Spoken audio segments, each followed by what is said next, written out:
नेताजी सुभाष चंद्र बोस, ये नाम सुनते ही दिमाग में एक तस्वीर आती है। एक ऐसे इंसान की तस्वीर जो भारत की आज़ादी की लड़ाई के सबसे बड़े किरदारों में से एक थे। वो बहादुर इंसान जिन्होंने अंग्रेजों से लड़ने के लिए एक आर्मी को लीड किया था जिसका नाम था आज़ाद हिंद फौज। लेकिन उन्हीं नेताजी को आधी रात को छुप छुप कर भागना पड़ा था। लियोनार्ड गार्डन अपनी किताब brothers against the Raj, a biography of Subhas and Sarat Chandra Bose में लिखते हैं कि नेताजी का यह डिसीजन उनकी राजनीतिक सूझबूझ और अदम्य साहस का प्रतीक था। उनका भागना केवल व्यक्तिगत स्वतंत्रता का मामला नहीं था, बल्कि एक वृहद रणनीतिक योजना का हिस्सा था। यह कहानी है भारत के ग्रेटेस्ट एस्केप की, जिसमें जासूस से लेकर पुलिस सब फेल हो गए थे। तो बात है 1940 की एक रात की।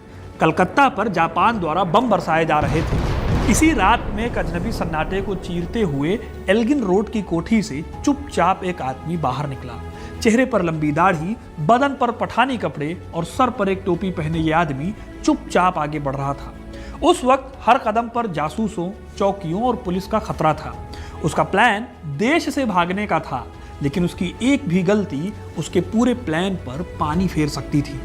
एल्गिन रोड से निकलकर उसने कभी उर्दू में बात की तो कभी बिना बोले चुपचाप निकलता जा रहा था वो। जल्दी ही वो पहुंचा गोमो रेलवे स्टेशन और यहाँ से वो कुछ ऐसे फरार हुआ कि आने वाले कुछ दिनों तक अंग्रेजों को इस बात का पता ही नहीं चला। और जब पता चला तो उनके पैरों के नीचे से जमीन खिसक गई। उनका सबसे बड़ा दुश्मन और आज़ादी पाने के लिए कुछ भी करने को तैयार ये शख्स कोई और नहीं बल्कि नेताजी सुभाष चंद्र बोस थे। इन्होंने अंग्रेजों को चकमा दिया और यहाँ से निकलकर उन्होंने भारत के लिए अंग्रेजों के खिलाफ जंग का ऐलान कर दिया। कौन से वो लोग थे जिन्होंने नेताजी की मदद की थी और कैसे वो अंग्रेजों को चकमा देने में कामयाब हुए, ये सब जानेंगे इस वीडियो में, तो वीडियो को इन तक जरूर देखिएगा। 2 जुलाई 1940 वो तारीख थी जब देशद्रोह के आरोप में सुभाष चंद्र बोस को गिरफ्तार किया गया था। वो कोई आम कैदी नहीं थे, बल्कि अपने आप में एक आंदोलन थे जो ब्रिटिश साम्राज्य की नींव को हिला सकता था। जेल में रहते हुए भी वो जेल से अपनी आवाज को बुलंद कर रहे थे। 29 नवंबर को उन्होंने सरकार के खिलाफ अपनी गिरफ्तारी के विरोध में भूख हड़ताल शुरू कर दी। इस विरोध से अंग्रेज डर गए। उन्हें पता था कि नेताजी की बुलंद आवाज से लोग ब्रिटिश विरोध में खड़े हो सकते हैं। इसीलिए नेताजी को तुरंत नजरबंद कर दिया गया।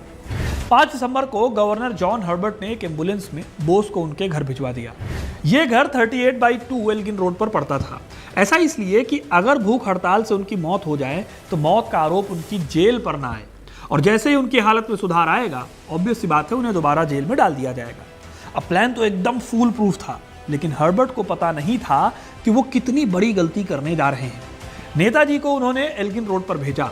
जैसे ही वो घर पहुंचे, नेताजी के घर के आसपास चप्पे चप्पे पर पहरा बिठा दिया गया। कई जासूस सारदी वर्दी में उनके घर के आसपास घूमते थे। वो कब सोते हैं, कब उठते हैं, क्या करते हैं, किससे बात करते हैं, हर एक पल की खबर हर्बर्ट नोट कर रहा था। नेताजी से मिलने आने वाले लोगों पर कड़ी नजर रखी जाती थी। यहाँ तक कि उनके लिए जो चिट्ठियाँ आती थी उन्हें भी पहले पोस्ट ऑफिस में खोलकर पढ़ा जाता था और उसके बाद उनको दे दिया जाता था।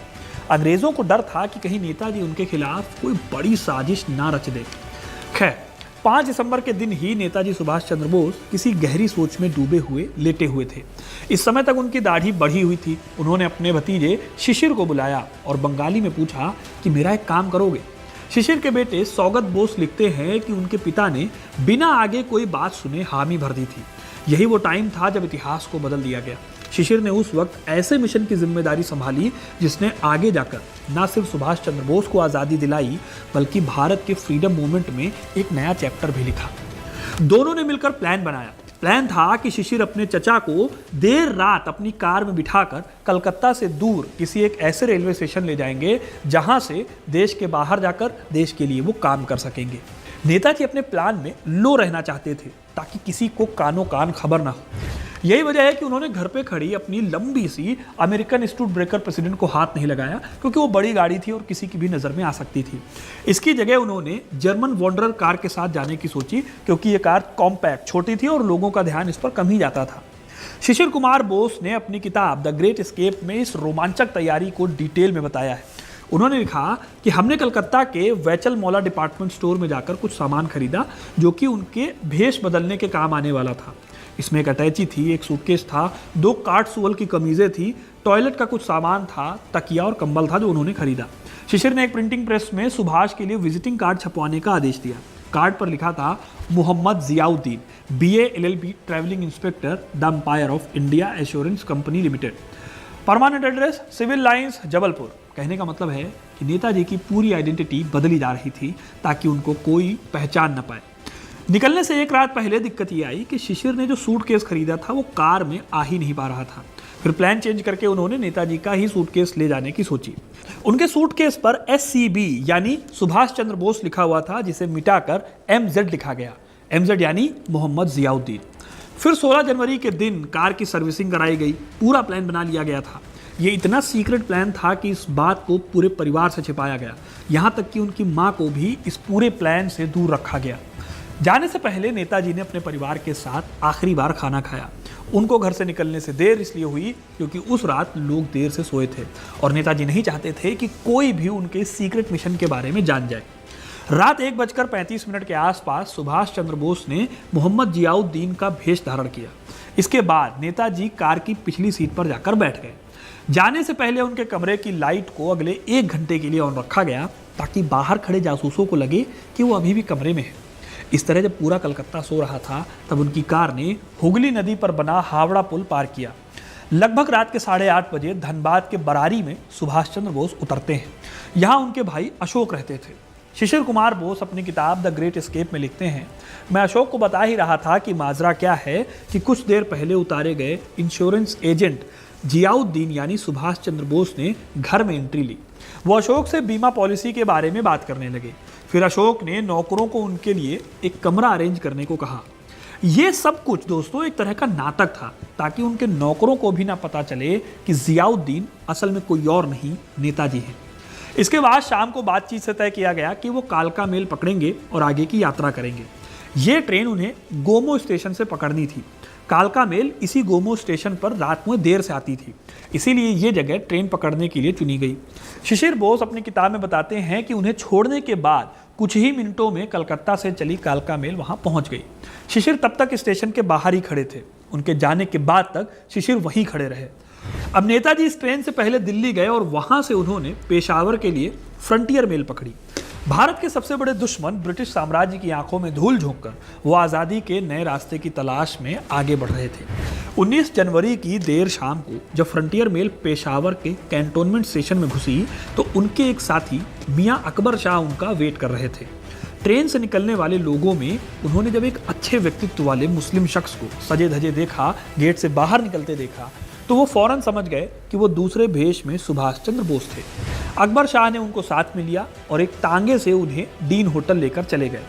मियां अकबर शाह अपनी किताब नेताजीज ग्रेट एस्केप में बताया है कि उनको उनके तांगे वाले ने बताया कि एक पक्के मुसलमान को विधर्मियों के होटल में क्यों ले जा रहे हैं। उसने ताजमहल होटल ले जाने की सलाह दी और ये सलाह उनको काफ़ी सही लगी क्योंकि डीन होटल में पुलिस के जासूस होते थे तो नेताजी के पकड़े जाने का यहाँ पर ज़्यादा खतरा था। इसके चलते हुआ ये कि बीच रास्ते ही उन्होंने ताजमहल होटल की ओर रुख किया, अपना तांगा मुड़वा लिया। ताजमहल होटल का मैनेजर मोहम्मद जियाउद्दीन से इतना ज़्यादा इंप्रेस हुआ कि उसने उनके लिए फायर प्लेस वाला एक बहुत सुंदर सा कमरा खुलवाया।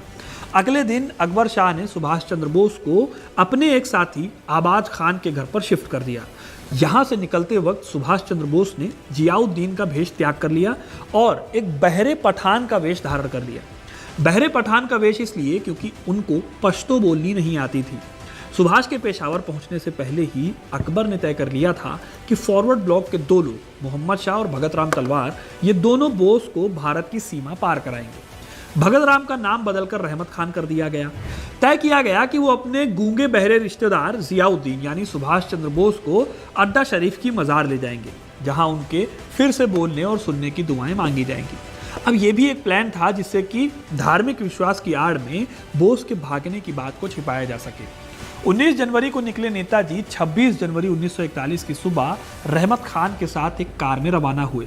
दोपहर तक उन्होंने तब के ब्रिटिश साम्राज्य की सीमा पार कर ली। वहां उन्होंने कार छोड़ दी और नॉर्थ वेस्टर्न फ्रंटियर के ऊबड़ खाबड़ कबायली इलाके में पैदल आके बढ़ना शुरू कर दिया। ये रास्ता दुश्मनों से भरा हुआ था लेकिन बोस रुके नहीं। 27-28 जनवरी की आधी रात वो अफगानिस्तान के गांव पहुंचे।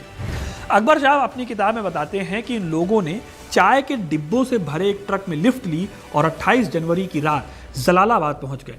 अगले दिन उन्होंने जलालाबाद के पास अड्डा शरीफ मज़ार पर जियारत की। 30 जनवरी को उन्होंने तांगे से काबुल की तरफ बढ़ना शुरू किया। फिर एक ट्रक पर बैठकर बुध खाक के चेक पॉइंट पर पहुंचे।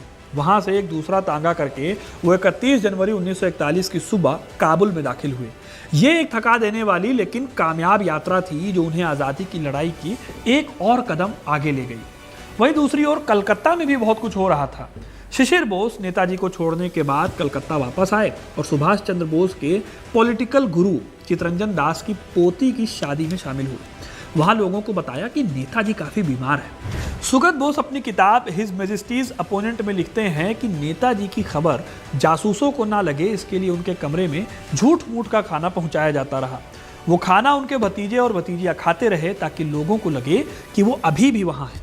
27 जनवरी को जाकर पता चला कि नेताजी ने अंग्रेजों को चकमा दिया है, क्योंकि उस दिन अदालत में उनकी एक पेशी होनी थी। सुभाष चंद्र बोस के 2 भतीजों ने पुलिस को खबर दी कि वो घर से गायब हो गए हैं। ये सुनकर सुभाष की मां प्रभावती का रोते रोते बुरा हाल हो गया। उनको शांत कराने के लिए कालीघाट मंदिर भेजा गया। ये सब कुछ भी एक नाटक था ताकि अंग्रेजों को लगे कि इन लोगों को पता ही नहीं है कि नेताजी कहाँ चले गए। 27 जनवरी को सुभाष के गायब होने की खबर सबसे पहले आनंद बाजार पत्रिका और हिंदुस्तान हेराल्ड में छपी। इसके बाद राइटर्स ने जब इस न्यूज़ को पब्लिश किया तो पूरी दुनिया हैरान रह गई। यहाँ तक कि ये अफवाह भी फैलाई गई कि नेताजी संन्यास ले रहे हैं। वायसराय लिनलिथगो को इस बात से बहुत बुरा लगा। उन्होंने हर्बर्ट को खरी खोटी सुनाई। उधर 31 जनवरी को पेशावर पहुंचने के बाद रहमत खान और उनके गूंगे बहरे रिश्तेदार जियाउद्दीन यानी सुभाष चंद्र बोस लाहौरी गेट के पास एक सराय में ठहरे। पहले वो सोवियत जाना चाहते थे, लेकिन सोवियत जाने की बात कुछ बनी नहीं। इसके बाद उन्होंने जर्मन दूतावास यानी जर्मन एम्बेसी से कॉन्टैक्ट करने का फैसला किया। उनसे मिलने के बाद काबुल दूतावास जर्मनी से कॉन्टैक्ट किया गया। यहाँ बात बन गई। जर्मन मिनिस्टर हॉन्स पिल्गेर ने 5 फरवरी को जर्मन विदेश मंत्री को तार भेजकर कहा, सुभाष से मुलाकात के बाद मैंने उन्हें सलाह दी है कि वो भारतीय दोस्तों के बीच बाजार में अपने आप को छिपाए रखें। मैंने उनकी तरफ से रूसी राजदूत से संपर्क किया है। कुछ दिनों बाद सुभाष के पास एक संदेश आया कि अगर वो अफगानिस्तान से निकल पाने की योजना पर अमल करना चाहते हैं तो उन्हें काबुल में इटली के राजदूत पाइत्रो क्वारोनी से मिलना चाहिए। 22 फरवरी 1941 की रात को बोस ने इटली के राजदूत से मुलाकात की। इस मुलाकात के 16 दिन बाद 10 मार्च 1941 को इटालियन राजदूत की रूसी पत्नी सुभाष चंद्र बोस के लिए एक संदेश लेकर आई। इसमें कहा गया था कि सुभाष दूसरे कपड़ों में अपनी तस्वीरें खिंचवाएं। सौगत बोस अपनी किताब में बताते हैं कि सुभाष की उस तस्वीर को एक इटालियन राजनयिक ऑरलैंडो मजोटा के पासपोर्ट से उनकी जगह पर लगा दिया गया।